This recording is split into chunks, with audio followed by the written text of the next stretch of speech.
So it's day one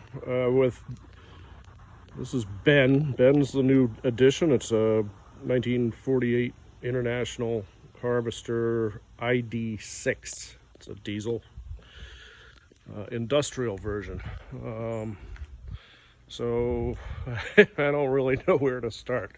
I need to get the tractor mobile so I can tow it to its long-term resting place, I guess, a way to put it. That was sold to me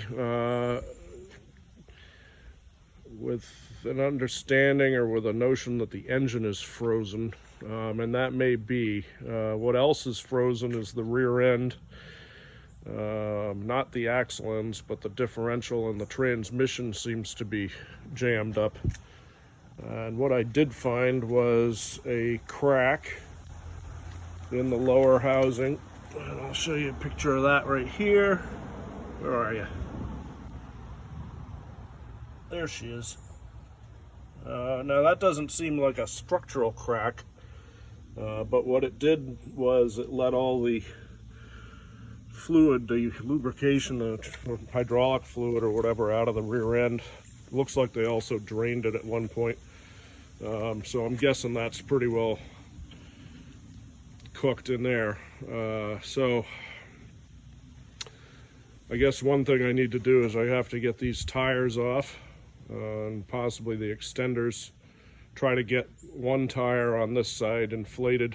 The other three, the far side and the front two, are all holding air, which is great.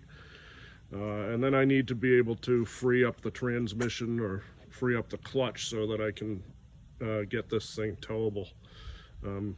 We live in a smallish property here, so I can't leave this tractor sitting in my driveway. It's just bigger than the pickup truck. So there you go.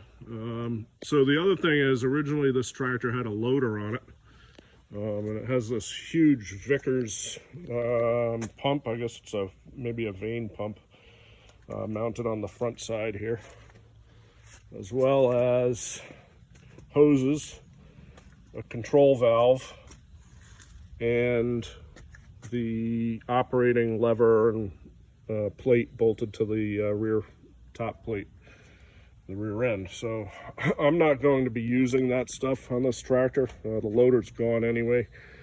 So I'm going to start by pulling all of this stuff off and probably getting rid of the hoses, but storing the other components either for later use or selling them off. And then I will probably jump to getting the rear wheels off and the extenders. So anyway, this is day one.